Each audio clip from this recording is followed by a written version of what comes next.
না শুধু ভাবতাম যে চোরদার বউ অন্য কারোর ঘরে গিয়ে পড়েছে, কিন্তু এখন তো দেখছি ময়ূরদের বরের বাড়ি গিয়ে সে পড়েছে, আর ময়ূর দিয়ে কেনে চোরদার বাড়িতে।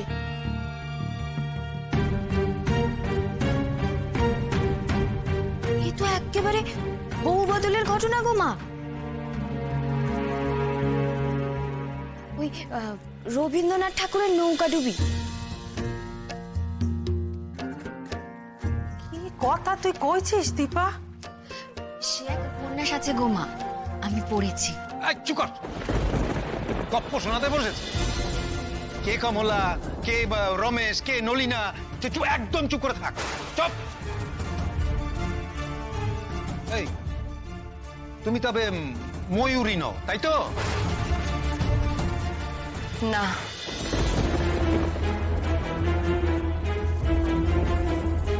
তুমি আসলে সেই কলকাতার লোকটার বউ। যাদের ঘরে আমাদের বৌমা এতকাল বউ হয়ে রয়েছে, তাই তো?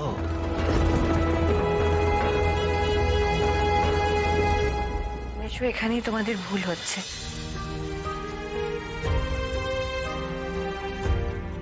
ওই বাড়িতে বউ হয়ে থাকিনি, সেই সম্মানও পাইনি। ও বাড়িতে ছিল আশ্রিতা হিসেবে।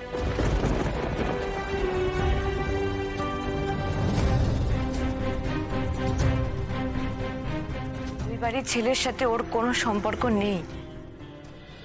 থামো থামো, সম্পর্ক নেই? সম্পর্ক নেই তো সে ছেলে সেখানে এসেছিল কেন? সেখানেই তো তোমাদের দেখা হয়েছিল।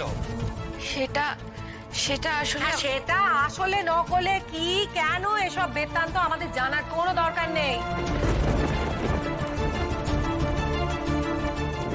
ওর কথা, ওই মেয়েকে আমরা ঘরে তুলবো না যখন কয়ে দিয়েছি, ঘরে তুলবো না। তুমি তো মহা নিয়মখানা মেয়ে বাবু। হ্যাঁ, তোমাকে বিপদের দিনে আমরা এই বাড়িতে আশ্রয় দিলুম, তারপর তুমি আমাদের এই উঠোনে ছেলে পড়াবে কইলে, তাও করতে দিল। এরপর বললে এই গ্রামে স্কুল খুলবে, তাও তো হলো। তারপর কি হলো? তারপর এই তুমি আমার এই বলে বালে ছেলেটাকে, এটাকে পুষলিয়ে অপদ মেয়েটার সাথে দেখা করাতে নিয়ে গেলে।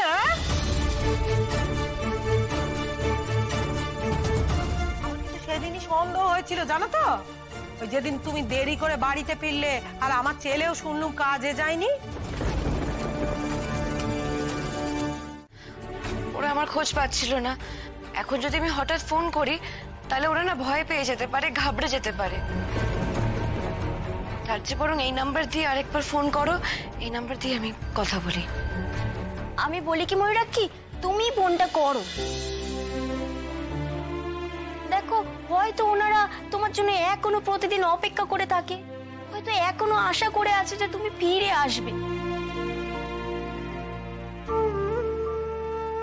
দেখো, বাপ মায়ের মন তো, ওরা না অনেক কিছু টের পায় যেটা সাধারণ মানুষ টের পায় না। তো আমি কি বলবো ফোন করে? আবার কইবে না সত্যি সেটাই স্বীকার করবে না? বাচ্চা, নিজের বাপ মায়ের অনেক কাঁদিয়েছ, আর চোখের জল ফেলিও না তাদের। এতে তো শুধু তোমার না, আমাদের বাড়ি শুদ্ধ সকলের পাপ হবে গো। সব কিছু জানার পরেও যদি তোমাকে আমরা তোমার বাপ মায়ের কাছে ফিরিয়ে না দিই, তবে তো আমাদের সবার মহা অন্যায় হবে, তাই না? দিদি, ও বেঁচে আছে, ভালো আছে, সব মানলাম, কিন্তু মেয়েটা একবারের জন্যও আমাদের সাথে যোগাযোগ করলো না। এতদিন আমাদের থেকে আড়ালে রইল। আমরা কি ভুল করেছি দিদি যে আমাদের মেয়েটা আমাদের উপর এভাবে শোধ দিল? কেন দিদি, কেন আমাদের এরকম আঘাত পেতে দিল দিদি? দেখো, ওর যে বিয়েতে খুব একটা মত ছিল না সেটা তো আমরা সবাই জানি। সেই জন্যই হয়তো ও অভিমান করে আমাদের থেকে দূরে সরেছিল। আর আমাদের একমাত্র মেয়ে, আমরা তো ওকে শাসন করিনি, বরং অন্যের থেকে প্রশ্রয় আর আদর অনেক বেশি পেয়েছে। সেই জন্য হয়তো ওর অভিমানটাও বেশি। তাই বলে তুই ওকে ফিরিয়ে নিয়ে এসে শাসন করতে যাস না। ভেবে দেখ, বিয়ের পরেই কিন্তু ওর সঙ্গে একটা বিরাট দুর্ঘটনা ঘটে গেছে। ডাকাতে হয়তো ওর কোনো ক্ষতি করতে পারেনি, কিন্তু এরকম একটা আচমকা ঘটনায় ও সবার মতো শক পেয়েছে নিশ্চয়ই। আর সেসব সামলাতে কিন্তু সময় লেগেছে। আর তার চেয়েও বড় কথা হলো, শেষ পর্যন্ত ও কিন্তু আমাদের সঙ্গে যোগাযোগ করেছে। তুমি এবার একটু শান্ত হও সুনিতা। ওকে তোমরা গিয়ে কাল নিয়ে এসো, তারপর আমাদের একটু একটু করে বুঝে নিতে হবে ব্যাপারটা। বুঝতে হবে মানে? বোঝার কি আছে? না না, আমি বুঝতে পারছি না। ডাকাতের হাত থেকেও কোনো রকমে পালিয়ে কোথাও একটা আশ্রয় নিয়েছিল হয়তো, তারপর সেখানেই এতদিন ছিল। সে হতেই পারে, কিন্তু আমার মনে হচ্ছে এর পেছনে ওই বকাটে ছেলেটার হাত থাকতে পারে।